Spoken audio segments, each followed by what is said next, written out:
Hi everyone, it's very good to see many of you here, some familiar faces from our network and some new faces.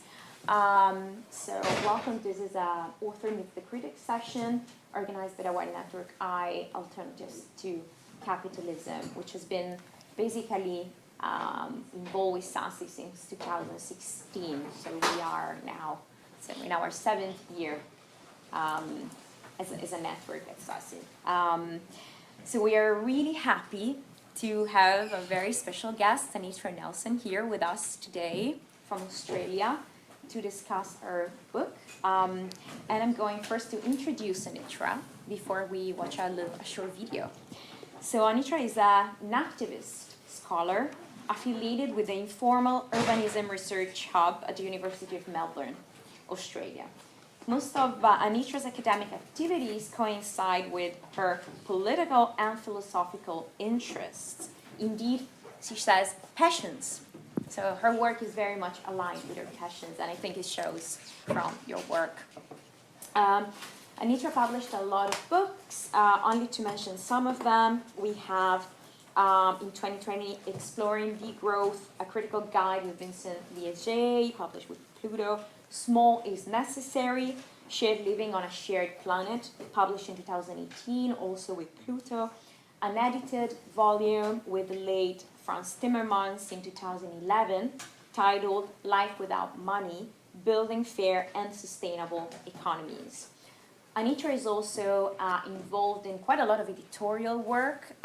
She is editing the Palgrave Macmillan series on alternatives and futures, cultures, practices, activism, and utopias. And also, she's series editor for Pluto of the series called Fireworks with Gargi Bhattacharya. And you publish like short pamphlets in this fantastic series.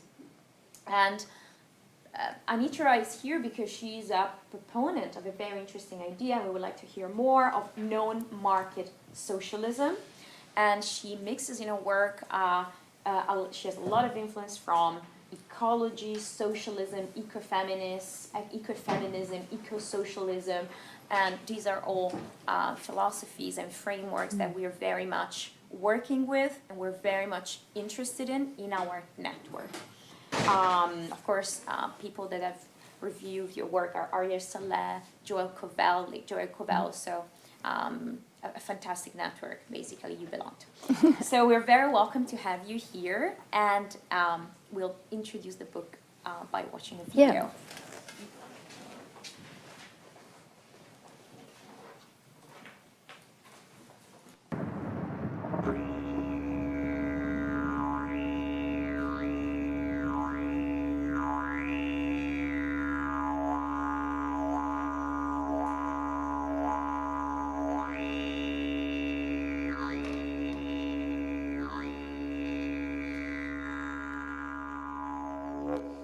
Today, we live in complex, frustrating webs of credits and debt.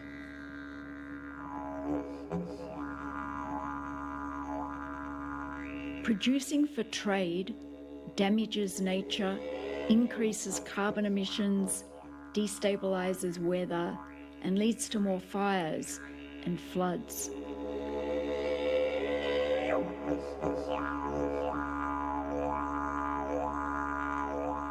Markets are wasteful and inefficient, causing social and ecological conflicts and injustice.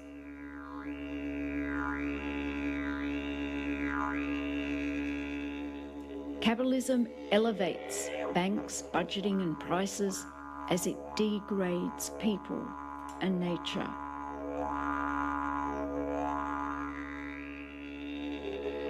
Why don't we challenge the system? How about a world without money? A world based on real values, social and ecological values. A world where we co-govern all together, deciding what we make, do and get.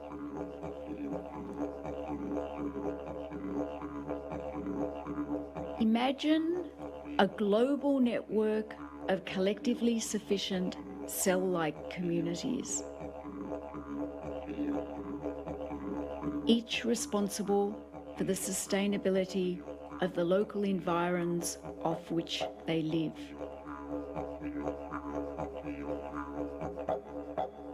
Communities of various sizes living within sub-bioregions offering direct, efficient ways of fulfilling people's needs, producing locally close to end users.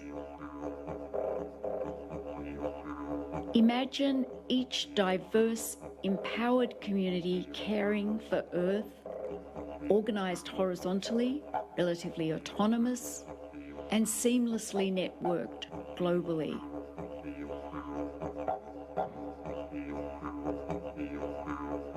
We have personal property, but no private property.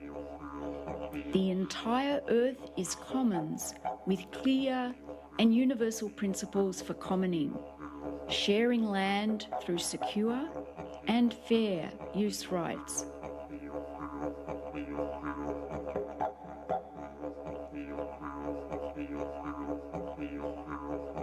We all contribute a set amount of time to collective production. In return, all our basic needs are met.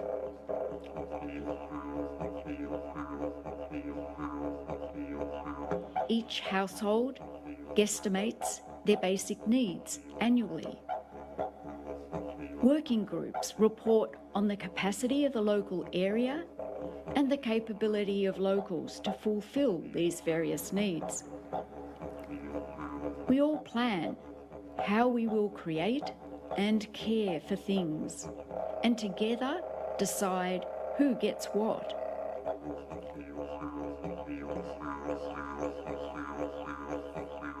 Then we work and monitor and tweak how to fulfill those orders all year round.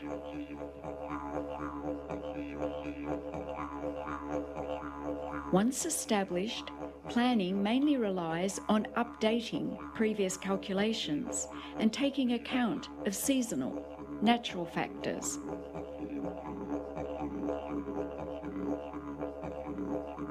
We produce, say, corn, apples, solar electricity, potable water and clothes for particular, already specified people. This is production on demand. We don't need money or markets. Every service or thing created goes to those who ordered them. We discuss and negotiate compacts to produce for and to receive from neighbouring or more distant communities those goods and services that we cannot find or make locally. We don't overconsume or go without or waste. We pass on or leave things that we don't need in spaces for others to use them. We have collective stores for emergencies and to fill unforeseen gaps.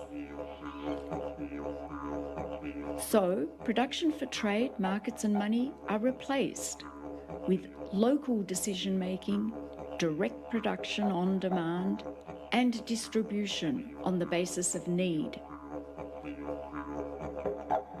Decision-making focuses on diverse, real, biophysical, ecological, and social measures and values.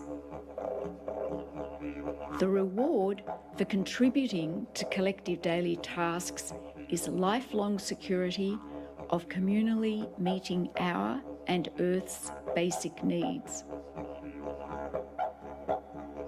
We engage together respectfully to make decisions on local production and on the terms of exchange compacts with producers beyond our community. Real, social and ecological values offer the democratic and materialist terms for replacing money as the organising principle of society,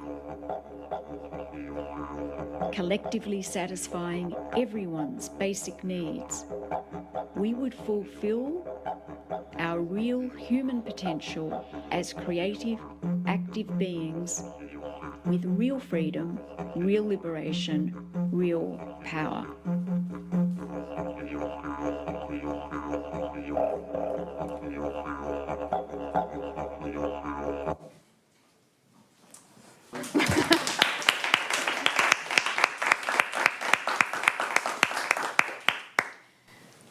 Now, following on from this very powerful, evocative, and concise introduction to the main themes in your book, I'd like to ask you, Anitra, to provide a little bit more detail and elaborate on the arc of the argument that you develop in the book, which basically addresses two closely associated questions. Why should we, and how should we, develop societies without money? And I'd particularly like to hear about the distinction between capitalist practices in which money is the central, has the central value, and monetary relationships and decision-making dominate society, basically the situation we find ourselves in today, and this non-monetary, post-capitalist, local global commons, which you call Yenomon, if I'm pronouncing it correctly, which you envisage in the book, which would be focused on what you call real values, social and ecological values. And while doing that, also if following on from Lara, you could talk a little bit about how non-market socialist thought has been quite influential on this particular work, and maybe also on your work more generally, as well as ecofeminism and various movements that you mention in the book, such as the Indigenous peoples movement, and also experimentation with technology. So I leave you the floor to answer just a couple of questions. Yeah, it's on. Yeah. Can everyone hear me? Yes. Good. Thank you all for coming. It's really great. And thank you, Lara and Torsten, for being prepared to come along and discuss this. Yes, look, I've had a long-term interest in money. Basically, when I was in the women's movement, I was really aware that a lot of the kinds of things that we were fighting for were channeled into either reformist or radical kinds of streams. So there are a lot of women who are arguing, and I think this is very reasonable, and I support it, that women have jobs, that women are enabled to have access in all different kinds of areas and all of that kind of thing. But I could never wholeheartedly focus on those kinds of issues because I was already kind of like part of a general philosophy that was around socialism, anarchism, and thinking about the liberation of people as selves. And so had a much more communal view. And I sort of thought, there's a lot of things, and I was also a writer and did art and things like that.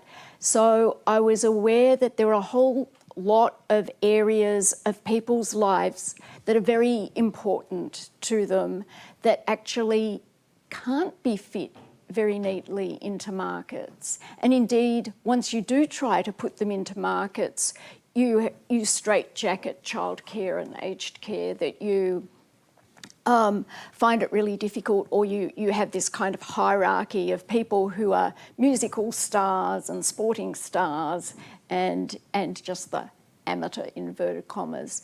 So I didn't like all of that ranking, and all of these kinds of things led me to do a thesis, a PhD thesis on Karl Marx's concept of money.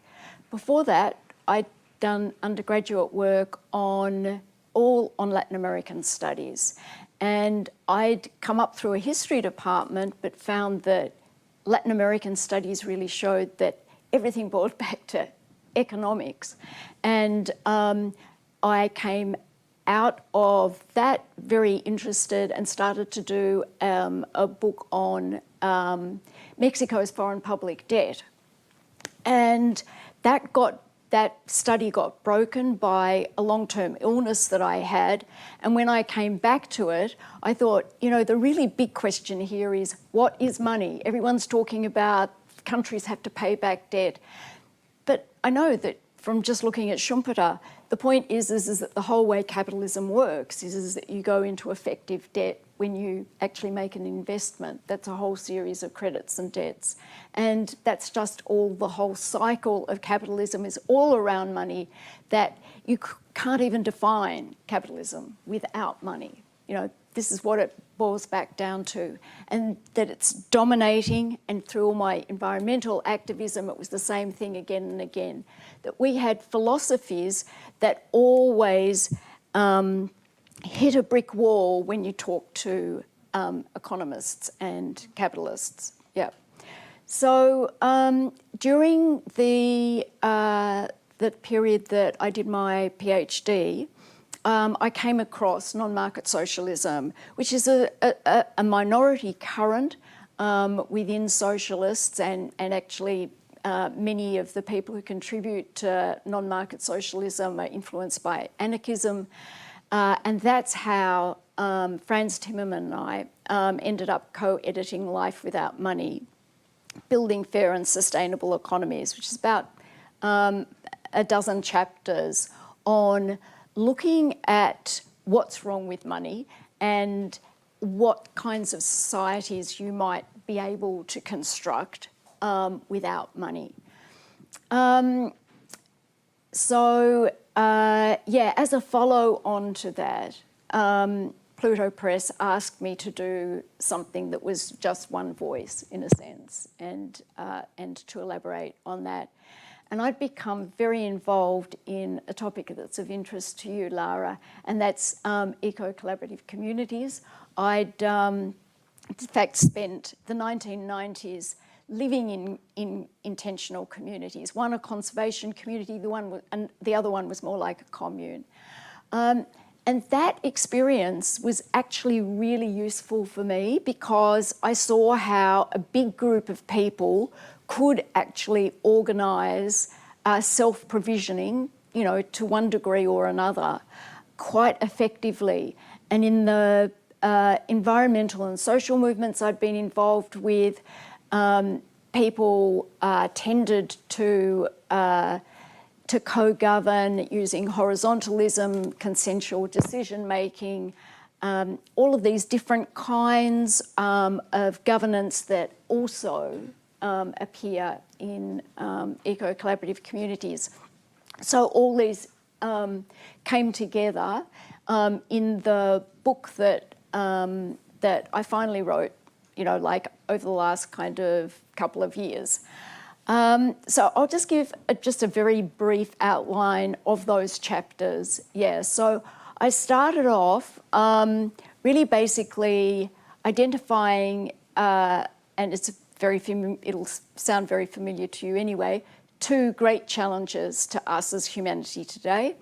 And one of them is the massive social inequities that we face in most societies, and also ecological unsustainabilities at like a vast series of levels. So that carbon emissions are really I just see them as the tip of the iceberg, just like an effect of all of these other crises that we have. So I try to show in the first couple of chapters how money is implicated both as the source and the generator of those two big problems. And I also point out that many socialists and post-capitalists in general tend to see money as a separate and innocent kind of aspect of capitalism, and therefore sort of try to start arguing all of the reasons, and throughout the book I sort of break up the arguments about money. Why I actually kind of see that it's really important to focus on money. And one of the most important things is if you really cut to the chase, and that's what capitalism and what capitalists talk about is money. That's their prime value, that's how they work. If we can pull the carpet out from under them. If we have better values, better arguments to put, then we can say we can actually, by having non-monetary economies, provided they are based on strong ecological and social values, we can actually really challenge that system and refuse to engage in money, which is what many of the authors of the chapters in Life Without Money argue. And I think it's important to say that, yeah, there's quite a lot of activity in these kinds of areas. So towards the end of the book, I talk more about, Zapatistas who are against money, the extent to which the Rajava kind of communities aren't engaging so much with money and are trying to put forward ecological, feminist and other social values. Spanish Civil War. In Germany, there are no barter, no exchange systems, and there's a woman called Freddie Habermas, who I quote in the chapter that's on feminist movement, values and money. And she's in one of those kinds of communities and has written a book called Economy, and that's all arguing for no money. There's actually a whole German research project that's funded by Volkswagen's foundation on a society without money. And there's a Bloomsbury book that's come out with a collection of those proponents. John Holloway, who did the foreword for the book, has a book himself coming out in October, and it's called Hope in a Hopeless World. And it's just like from go to woe, we need to abolish money. And Harry Cleaver, autonomous Marxist, one of his recent books published a couple of years ago called Rupturing the Dialectic, the last part is on also refusing money. So the book is really based, it has a couple of chapters on those two great challenges. There's the one that this little film, which has been created for dual purposes like activism, and I think that it's also useful just in terms of even for a political economy group of students. You can kind of compare the model of production for trade and production for demand. So that's what the third chapter is on. Then there's a chapter that looks at climate change, social change, which really brings up a lot of the discourses and some of the practices of environmental policies, that some that are really deeply involved with market mechanisms such as water trading and carbon trading, carbon offsets, all of that kind of thing, but also draws out some of the really interesting aspects of, say, Otto Neurath, who 100 years ago was arguing for what he called an economy in kind, which is pretty much what you kind of see here. There's a chapter on more the women's kind of movement stuff, another one on technology, and there's one on Indigenous peoples, which comes as the penultimate chapter, primarily because there's a lot of Indigenous peoples who very impressively survive off Earth without using money whatsoever. And finally, there's a chapter on kind of like Occupy the World, because we're not just looking at small communities like this, but these small communities being like cells that are all connected with one another globally. Excellent. So, following on from that, I would like to continue the conversation and bring kind of a theoretical framework that has been very spoken about in this network, which is Eragon Wright's work.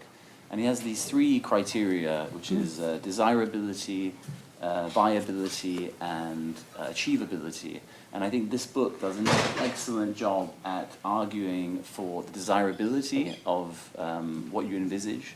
It does an excellent job at arguing for the viability, because of course you draw on these real-world examples, these movements, these, you know, the intentional communities. So it's all, you know, there's a rich empirical body of work which demonstrates that these things are, you know, they are viable.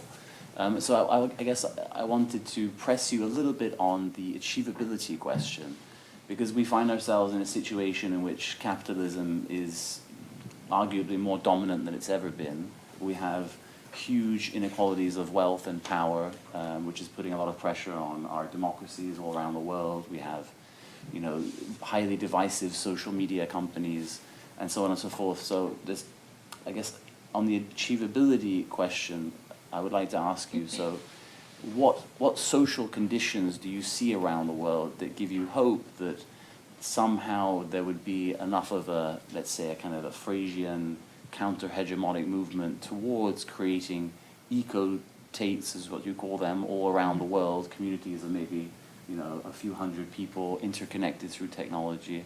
What do you see as giving you hope in that regard? And also, what about the risk of co-optation and repression? You know, once the capitalist powers that be see that this movement is taking place, that there are people who want to abolish money, what do you anticipate the reaction of these powers to be? Yeah. Well, in terms of agents of change, I see that everyone and anyone could be an agent of change. But in terms of specific people who are kind of like already along the way, numbers of people who are interested in, you know, us collectively determining what our futures are.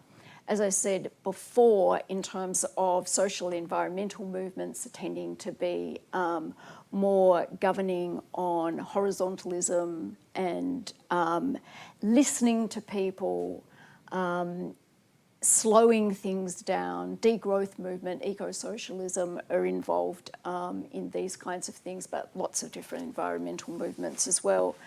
In some articles that I draw on for the book, but can actually be found at the Progress in Political Economy, which is University of Sydney blog.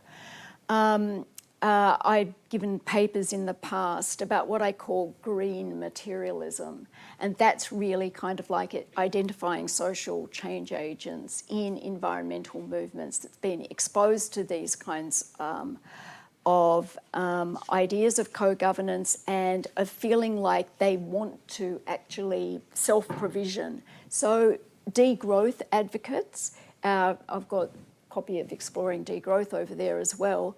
There's a lot of degrowth advocacy and degrowth collectives that are all moving in this kind of direction, not necessarily with the idea that you do it without money. There's a strong stream of people who think that there is a lot wrong with money, but alternative currencies is a good way to go. So I raise some of my objections to that in the book. But in my own community, in Castlemaine, Central Victoria, which is the southeastern state of Australia, we've actually got 3 different kinds of alternative currencies in our area. I exchange, you know, in terms of those, because I have to use money every day as well. So I just see this as a kind of intervention into what I see as an upswell, especially as we sort of reached a stage where a lot of different councils were declaring climate emergencies, and then we got COVID. There's been a deeper understanding among many people that there are really big problems in our world. I think people it's like they've had some time out, and at the same time, it's been really become very clear to people the extent to which trade, because of long global supply chains, can create really massive problems. And knowing that we've got climate change and that we've got numbers of natural disasters occurring, all of these kinds of things are more likely to become problematic in the future. So I think it's a kind of like there's a climate, in a sense, that is making people open to these kinds of things. that's why I just wanted to put it out there. And just... Maybe you should speak a bit loud. Yes, sorry.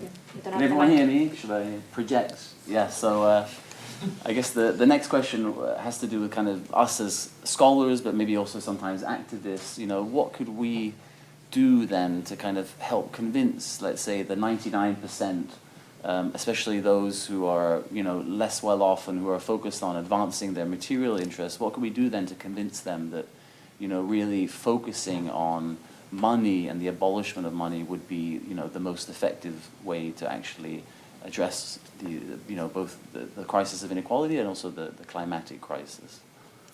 I think that the most constructive thing is to be engaged in practical associations and collectives doing things with people. So food self-provisioning is a really good example of that, but also housing is a really important area.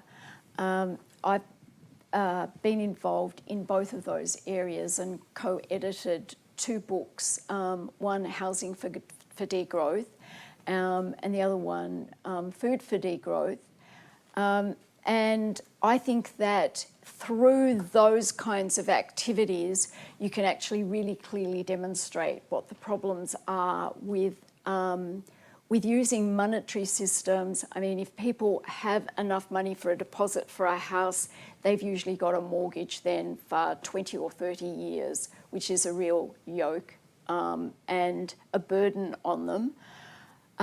Whereas in the Housing for Degrowth book, for instance, we offer sort of case studies that are people who've squatted, otherwise buildings that were deserted, and in Christiania, for instance, before there was the normalisation, they had a way of organising in smaller neighbourhoods within Christiania, which is around 1,000 people, how to occupy the particular buildings that their neighbourhood had available to them, but also of allowing people to use land, to use recycled materials to make housing.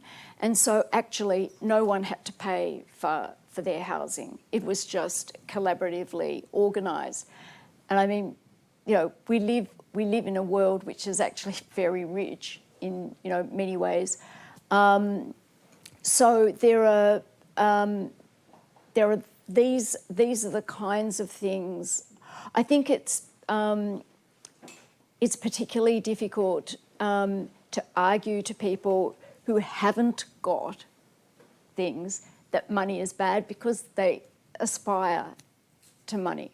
So one needs to show that there are preferable ways of meeting all of our needs. Yeah. And just so that someone hasn't heard of Christiania is basically this community, this anarchist squat that took place in 1968 in Copenhagen and has been around for 50 years and has managed to persist, which is a remarkable achievement. It's right in the center of the city. They occupied the old army barracks and they created this community where they follow a lot of the, you know, the values that you're arguing for here in this book.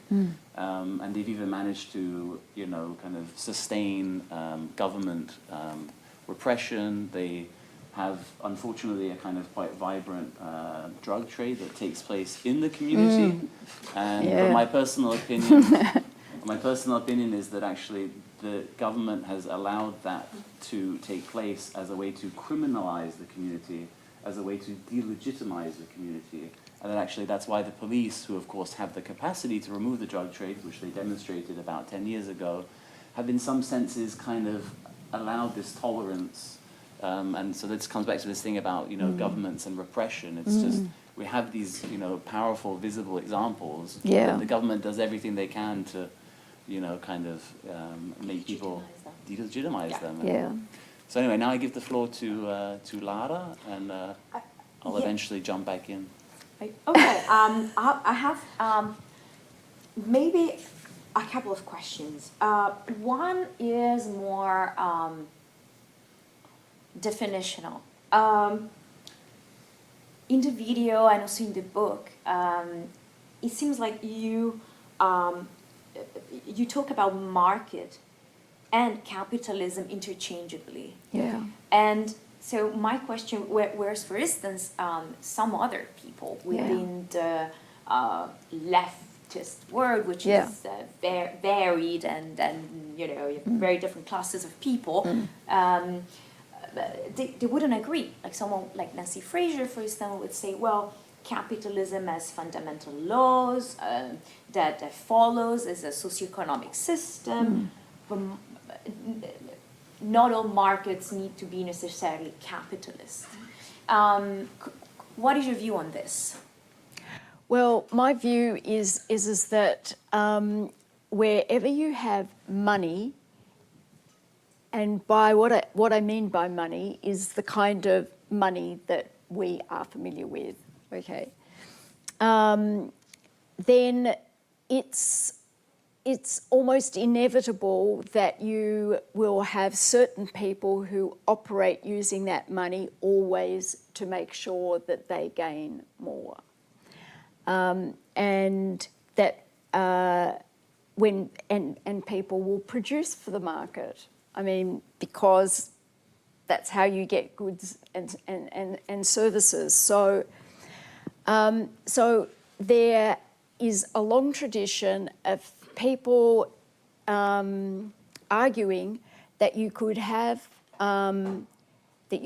markets where everything was basically equal, or that there's a just price. There's a whole series of ways in which people have an ideal framework, but actually there aren't empirical examples of these kinds of societies or schemes. So if we look back, for instance, to Plato and Aristotle, 2,000 years ago, when they spoke about money in a classic discourse, which is often used in economics, but also anthropological subjects and courses, they already say that you can use money in two ways.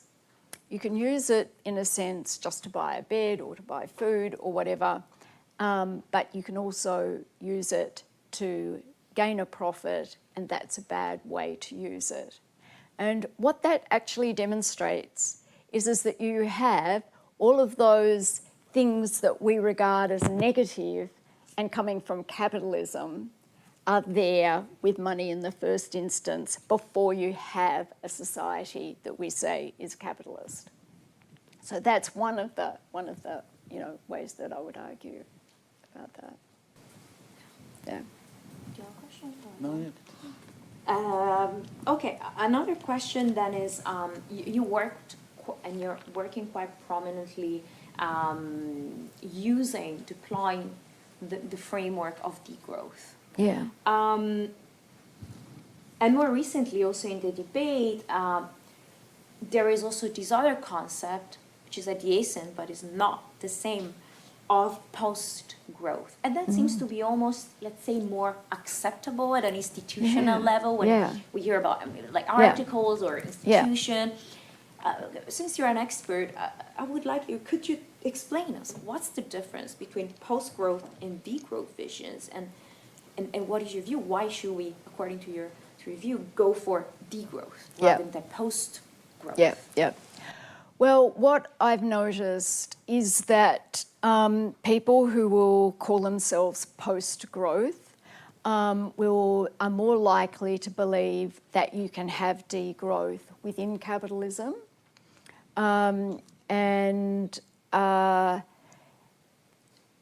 Probably about 6 months ago, I was in conversation with an institute of post-growth that's in Portugal.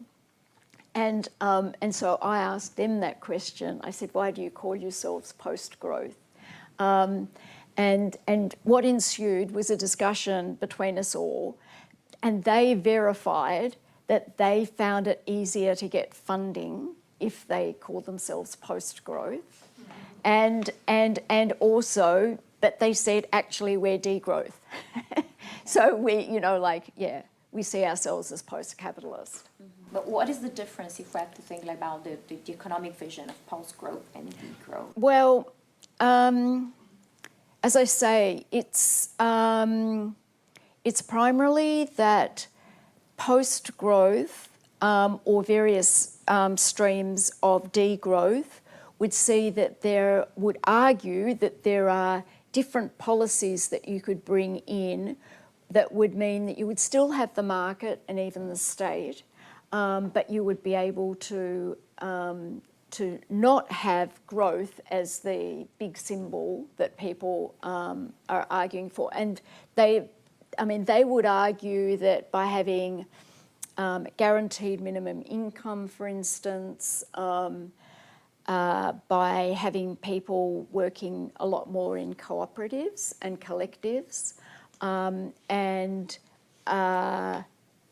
working again for people's basic needs rather than excesses.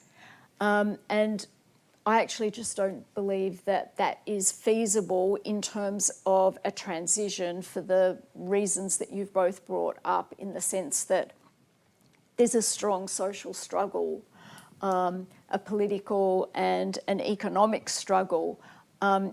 Capitalists or people who believe that capitalism is going to deliver them a better society aren't just going to step back while other people are arguing for something different. So, and also, I do see great problems with money itself in a transition like that. So you actually have to be conscious that money is going to be part of that struggle. But it's very muddled in a sense in the degrowth movement, because there are a lot of different advocates, and it's not like as if there's one degrowth manifesto or whatever. Yeah. So even within, you're saying, the degrowth community, there are different... Yeah, and it's the same in ecosocialism, and it's the same actually in a lot of capitalist political parties. Maybe. Or whatever. That's you know the what tragedy I mean? of the left. Some would say, maybe. Anyways, I leave the floor to Torsten. Yeah, so just one of the things that makes me think about is that, the labor movement, which is not, very much discussed in the book, and which of course is considered to be, kind of quite problematic because they've been part of these growth coalitions, and, they're very much, interested in pursuing economic growth to the benefit of their members and so on and so forth. One of the things that I've observed in Denmark now is that the return of the idea of a 4-day work week. Yeah, which is excellent. Which is amazing, and which I never thought I would ever see, a Danish trade union arguing for a 4-day work week.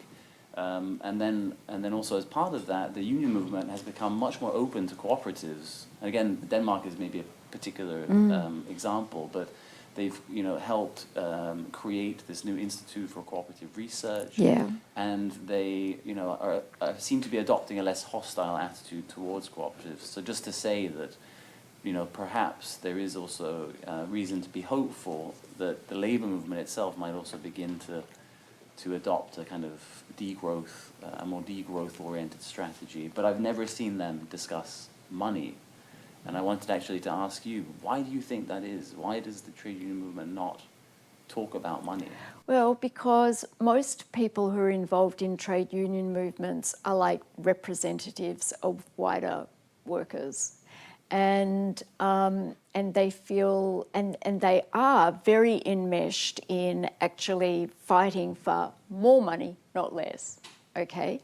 And so it's only when you get communists or anarchists, unionists, who and some decades ago had actually, witnessed and been in the Spanish Civil War and seen actually what happens in really radical circumstances. Also, this actually happened in Chile in the 70s.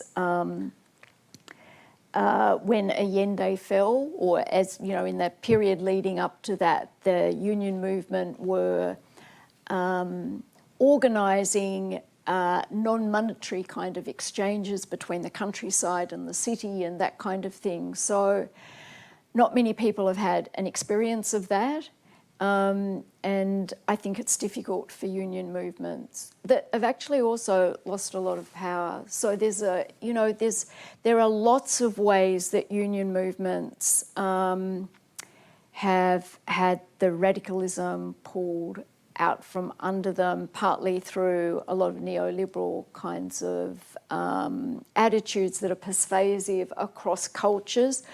But they haven't, like, for instance, I always chose to work part-time. And unions didn't, like decades ago, unions didn't represent part-time workers. And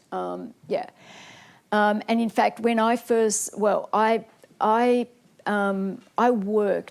I chose to leave school early, and I worked for about 5 years before I went to university. And in that period, one of the jobs that I had was for a public, what was called the PMG, and it was telecommunications, and this is in a world before digital technology. So they ran telephones and all of that kind of thing. So I entered that as a clerical assistant, which is the very lowest of the lows. And I wasn't allowed to answer a phone because there was a union, there was set activities that a clerical assistant would do, and that's tied to a particular wage. And if you pick up a phone, which is, the grade up, well then you come into a kind of like demarcation dispute with the trade union. And I was thinking, this is really odd, because I think that the trade union should be kind of like open to people learning, and, but there's a lot of things about, and this happens with organisations in general, that once you institutionalise a whole lot of standards and things, there's a lot of contradictions. And I think the union movement in general has been caught up in a lot of that, and they've been caught up in a whole lot of state political party kind of, campaigns and stuff. But there was a guy called Anders Hayden who wrote a book called Sharing the Work, Sharing the Planet, and he was arguing from a trade union movement point of view decades ago on that. In Australia, in my state, we have something called the Earth Worker Cooperative, which has been going for about 15 years, and in a really consolidated way is actually intervening in the trade union. They actually have they have rooms in the trade union, big umbrella union building, Victorian Trades Hall, and they argue for cooperatives, and they've established various cooperatives, energy cooperatives, all kinds of things. So you just find it coming in chinks and cracks and that kind of thing. Yeah. Maybe we should open the floor to some questions or comments from the audience. But first of all, thank you, Anitra, for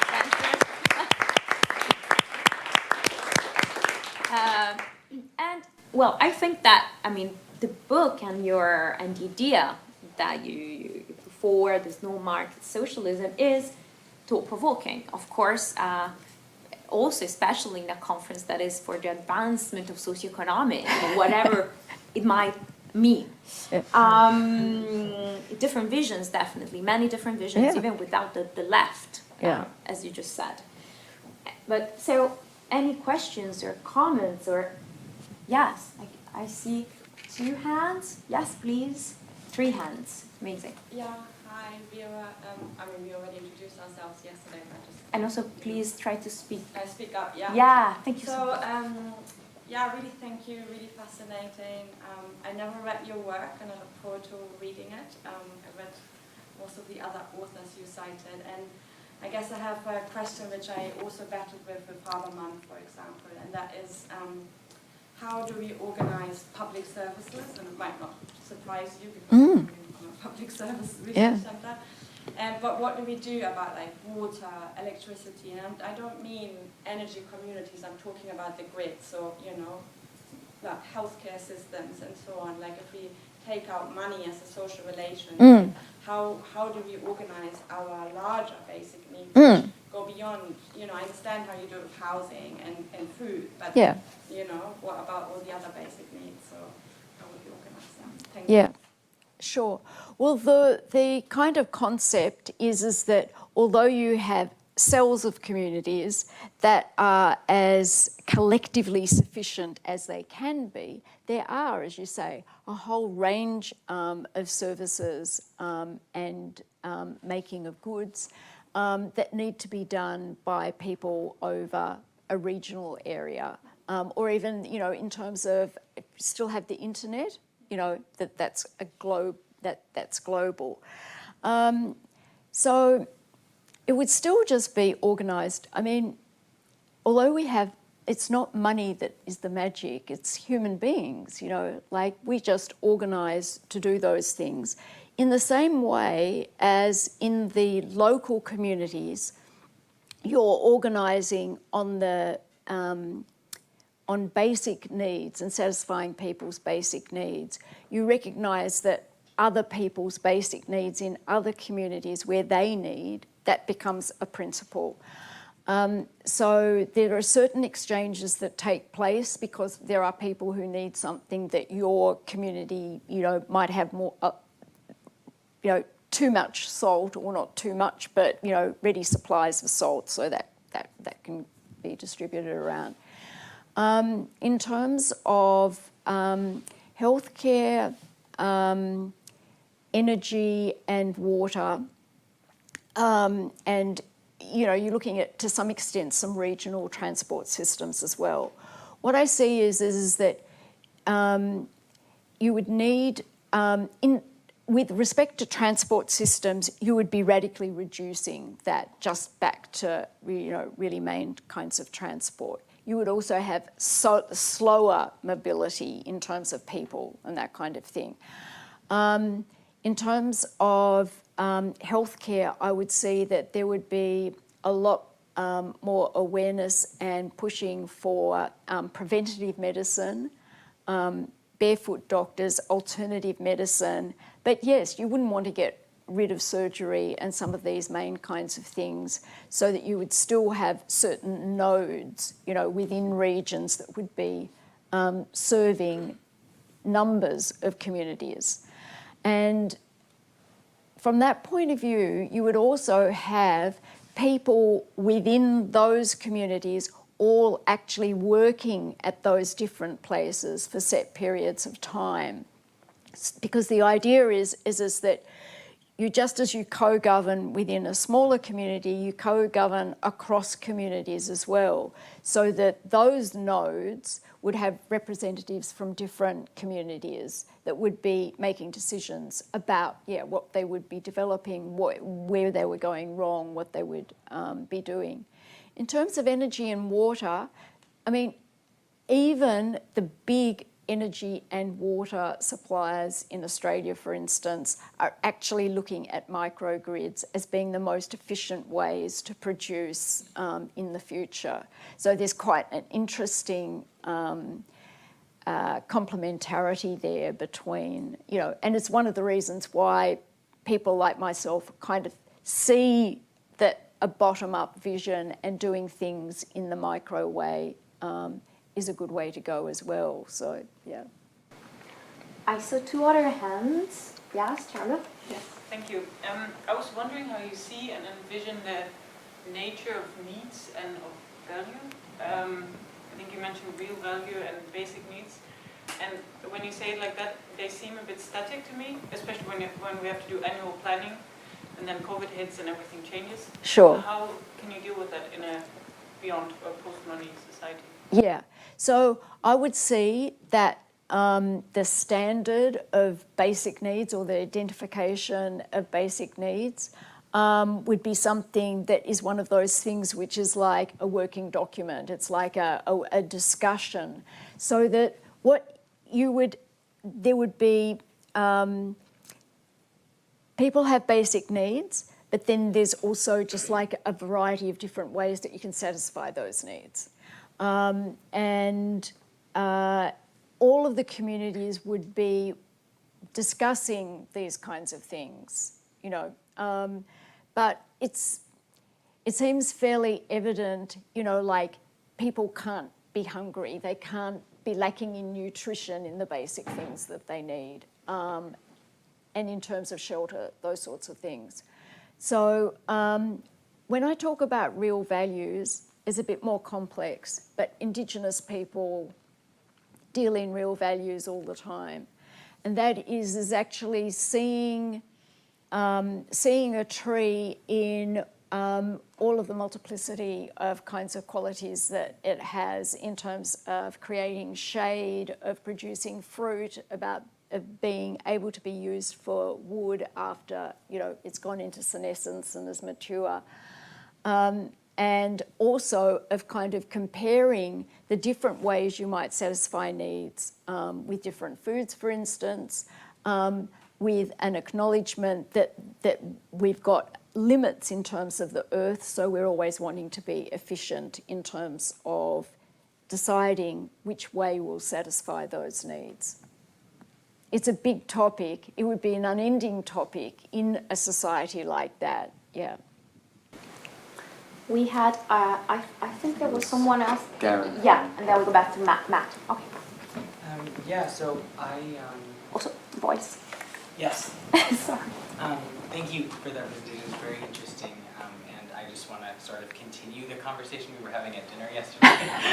But sort of maybe vocalize some more of my opinions, because I think I resonate a lot with the sentiment of what you're saying and some of the negative aspects of monetary systems in general. I think where we differ is sort of, zeroing in on what Lara was saying about the nature of capitalism versus markets, and I really do think that these are quite distinct. And I think with capitalism, what we're really talking about is a system where it's defined by expectations of growth through the reinvestment of profits. That's what capitalism essentially means. And you have pre-capitalist markets where that wasn't the case, right? To me, what the root of the problem is interest-bearing money, right? Because the size of the debt that is in the money system is always bigger than the actual amount of money in circulation, and so there's always this interest that needs to be made up by the conversion of resources into money. And then there's a lot of degrowth people that talk about negative interest economies or demurrage or other types of currency, for example, so I'd like you to touch on that too.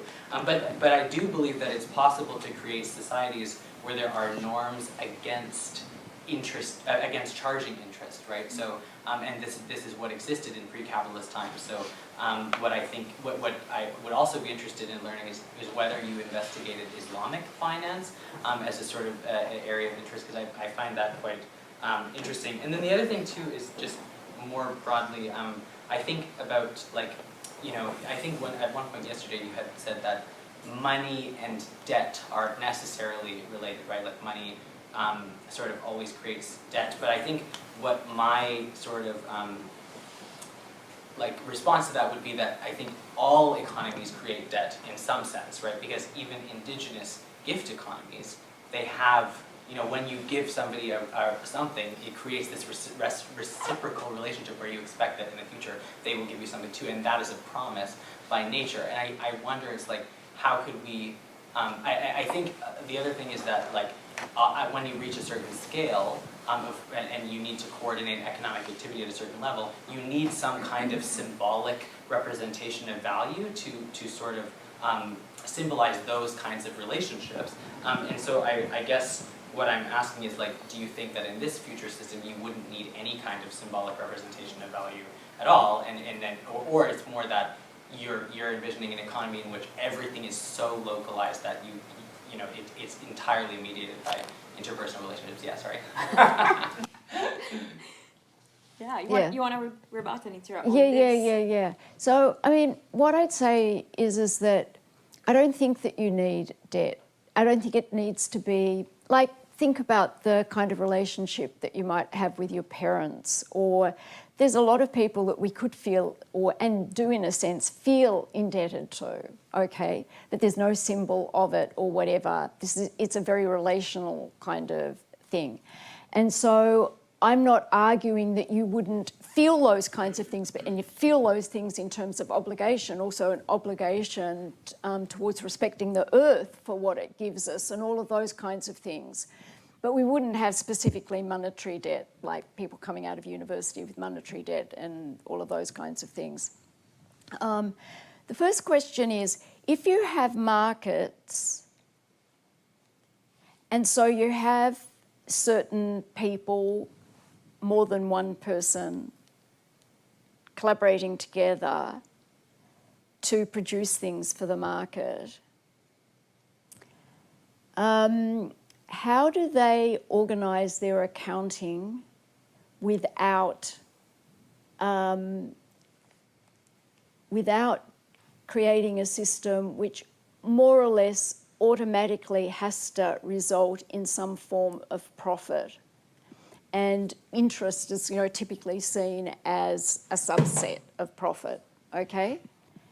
Because, where you start is that, how you're factoring things out is that, well, we've got to produce this in this amount of time that we've got, and we'll get this amount of money, and then, everything will cash out and we'll be able to buy food and house ourselves and everything. You've actually got to, this is a pressure towards growth, without having GDP or anything, before GDP became a thing. Growth is a thing in capitalist practices, that you're doing, it's secret production in competition with other people who are producing for the market. So you automatically, however nice you are or whatever, you have to, at the risk of otherwise going bankrupt or just being seen as an idiot and whatever, actually try and produce as much and charge as much as you can. You might not even sell all of the things. So you're always pressing to get as much money as you can from the market. So like I just see it as more or less impossible, and I don't know of any market in history where you don't have those kind of problems. As you said, Muslims, Christians, all like through the ages, all of the philosophers kind of said, like, this is really bad, interest, we don't, like 5,000 years of debt, as David Graeber put it, It's there. If you've got markets. Money is part of what a market is.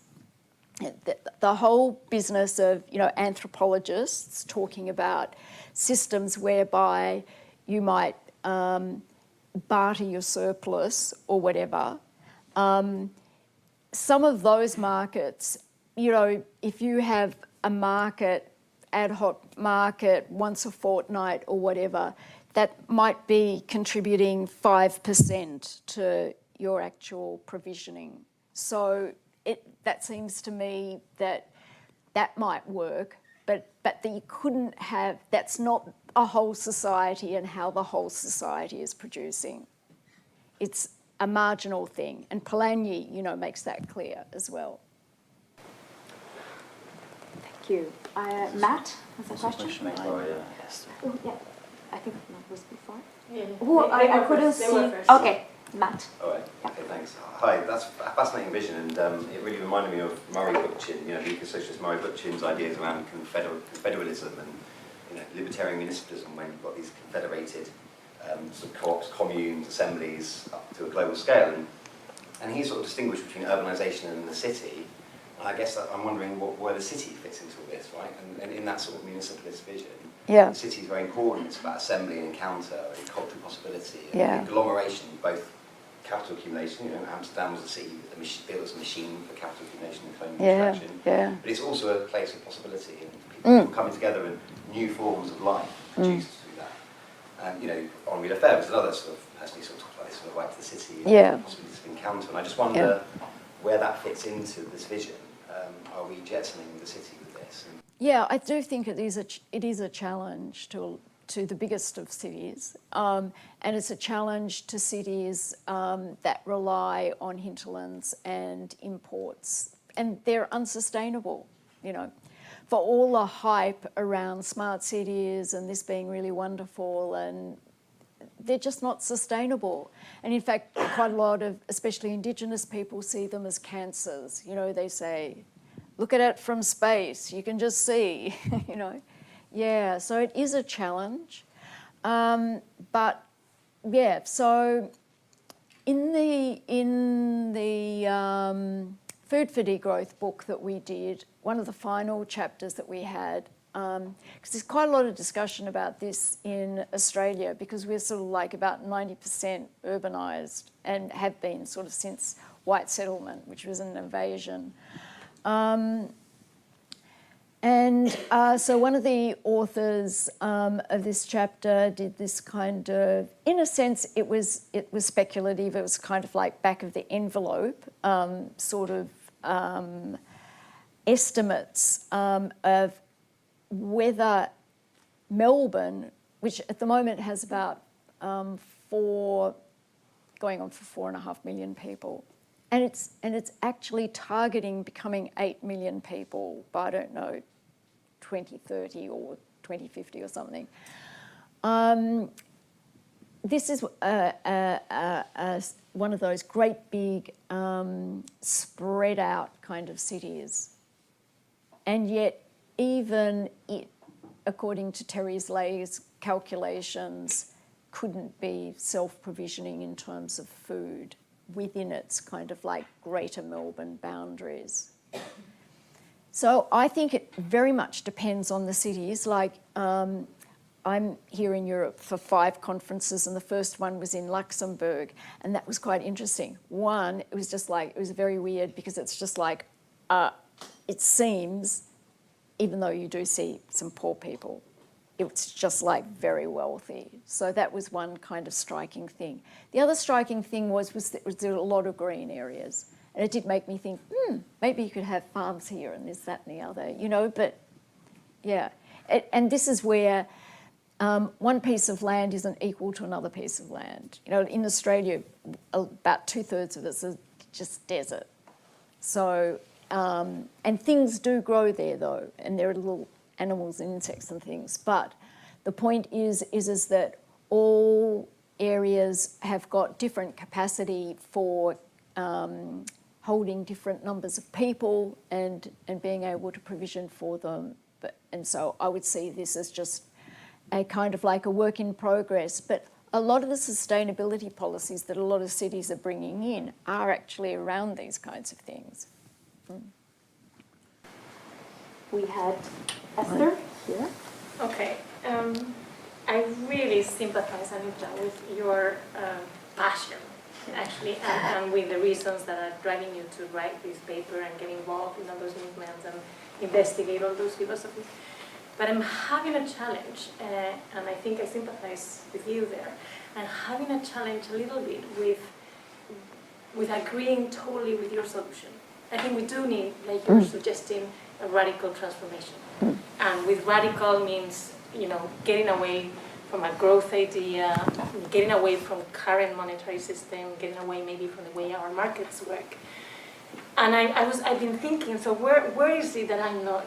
And I think the problem for me is that you're tightly connecting money with markets. And to me, that is a very capitalistic way of thinking.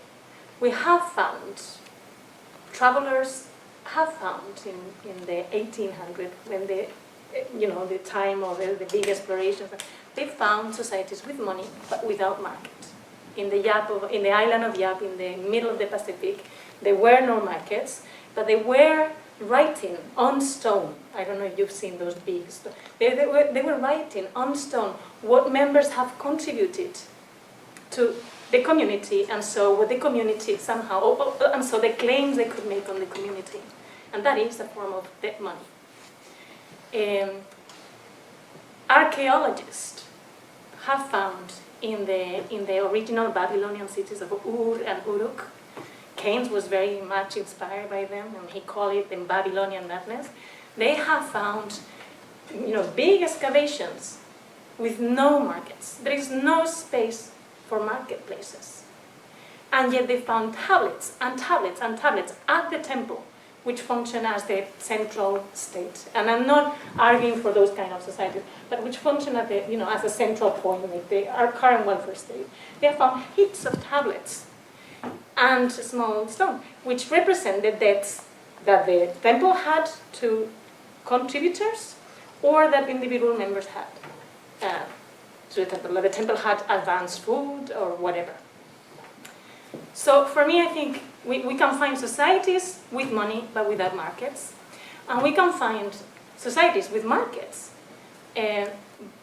but with different monies or without money, so feudal, not without money, but with different monies. So I think for me, the problem is actually getting rid of money. And the reason is that I see it as a fantastic tool to coordinate communities or larger societies, if you talk. And so if we get rid of money, how do we coordinate? The vision, I totally buy on it. I'm really, really on it. I love to see that. But I don't see how, the pragmatics of it, I don't see how we're going to organize that. With that course, the infrastructural power of money is fantastic.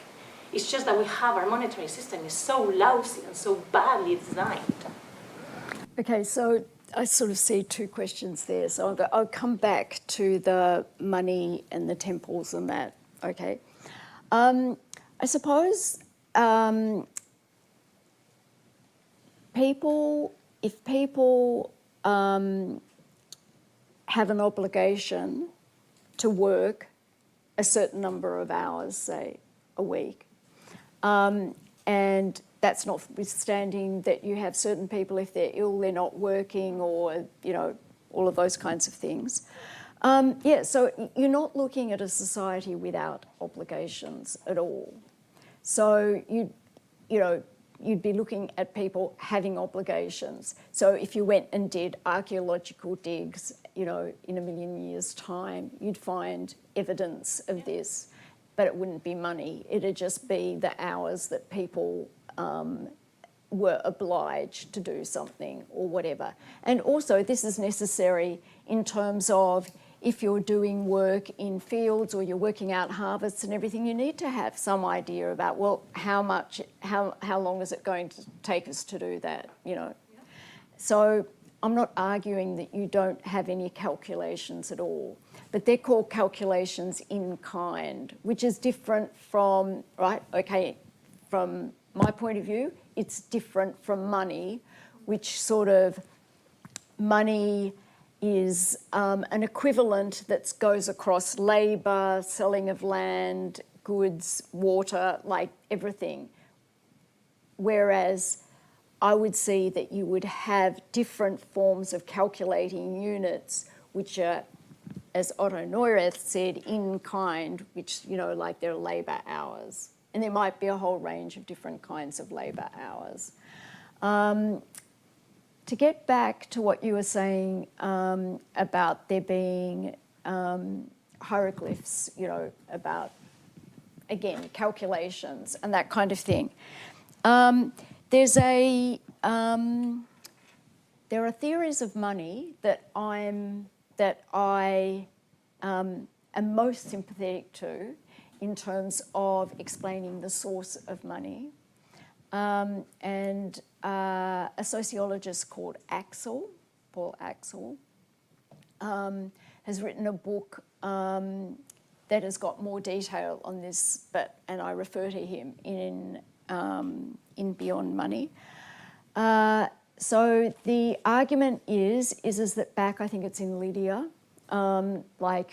several thousands of years ago, we see the emergence of money essentially from those temples. And how it happens is that they have, these are tributary states, so people are obliged to send some of their produce to some local ruler, king, or a religious kind of leader. And at a certain point, certain groups were asked to just send cotton or, what their particular region specialised in and very easily and freely made. but after a while, as there's diversity, the temples would say, well, 5 bushels of wheat equal just 2 bushels of barley or something. And then you finally get an accounting system with a monetary equivalent evolving from that system. So I'm quite consistent with sort of what you're saying, but then I see money as we know it is something that sort of forms out and sort of beyond that. So in actual fact, what you have then is something, you have an added development, and that is that in order to protect and defend those leaders or that religious order, they employ certain people as soldiers, as mercenaries, and they create some kind of coin to give to them, and it's almost like that coin starts a market, because it's through knowing that these are going to circulate in a predictable and stable manner, that then someone can think, well, I could do this and get that, instead of even giving it to the temple or whatever. And so in wartime, in particular, it's like a state theory of money. And I subscribe to this, I sort of think this makes sense, So part of the discussion. Yeah, well, we have to close, and your vision is certainly challenging me, for sure. I just would like maybe to unless then Torsten, you really want to add something. Go on. 2 points, but maybe there's no time for you. Just as an open reflection that we can take home and sleep on it tonight. Good. What would it require? What you're talking about requires a value transition, require people deciding that they want to live in a community like that, and not necessarily everyone would agree on that immediately. Certainly I wouldn't. For instance, even if I study intentional communities, I would never live in one. So how do we create... to be honest. The sort of communities that I'm talking about, because I don't live in a community now myself, but is more open than the kinds of intentional communities that are typical today. Let's put it that way. But anyway, definitely a value transition, sure. And that I'm like, wow. It's also where Marx, I think, probably got this, like the nature of humans and the inherent greed, egoism, jealousy, and so on and so forth. So that is an interesting direction for reflection. And the second, I think that as all human beings living in 2022, for instance, also my personal experience, having gone through a serious illness and having gone through Western medicine, being alive thanks to Western medicine. I'm here talking to you thanks to that. A provocative statement, I'm being provocative. Are we romanticizing a vision of pre-modernity? Because pre-modernity involves also a lot of hunger, grief, that misery. So I'm being provocative on this. Yeah, no, that's fine. I know, but yeah. Okay, I don't think that the world that I'm proposing is going to solve all of the problems of human nature. What I see is that the kind of money and the state in our current societies of global capitalism as, I think, extenuating and making worse all of the negative aspects of human nature.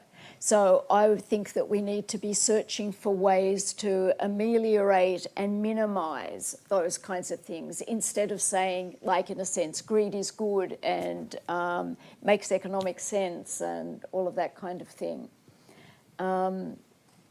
And for people who owe their lives to modern medicine, it's unfortunate that modern medicine has also, produced a whole lot of problems as well, in terms of people, of, What are you referring to? I'm referring to things like overuse of antibiotics and a range of other things, which, doctors wouldn't disagree with either, and you probably wouldn't, overuse of a whole lot of drugs, that kind of thing. So don't romanticize that either. You know what I mean? But I accept that, people, a lot of people say, but I wouldn't be here, because I wouldn't have, my stent if we lived in that kind of society. But I'm not so sure that that's the case at all, because in Cuba, after Fidel Castro came into power, within a couple of decades, they had and remain to have a really wonderful medical system that's, been largely developed not through capitalist trade and all of those, but through the state. State. Well, through people organising, and they organised through the state, and I believe that people could organise in different ways as well without the state. Thank you. On that note. You said it. You said it. Well, on that note, I think we should...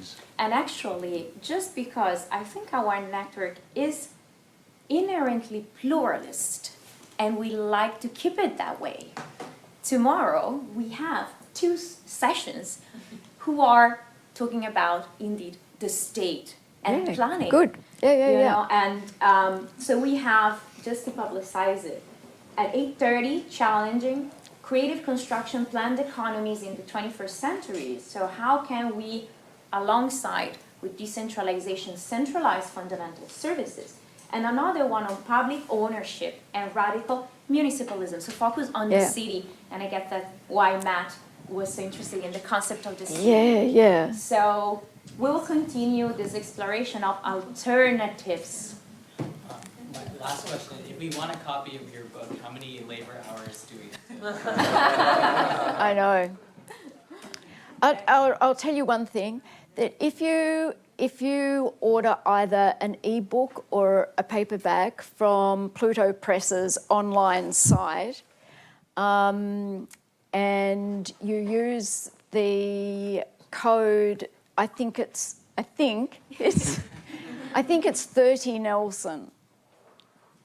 Okay, you'll get 30% off, which means that you can actually get an e-copy for, I don't know, between £5 and £7 or something. So it's not too expensive. But the ideal thing is to go back to your local library or your university institutional library and ask them to purchase it, and then you're actually purchasing it for a lot more people than just yourself. And if you do buy it, we'll then pass it on to people as well. So. Well, on this All note, in the spirit. Should we all just take a moment to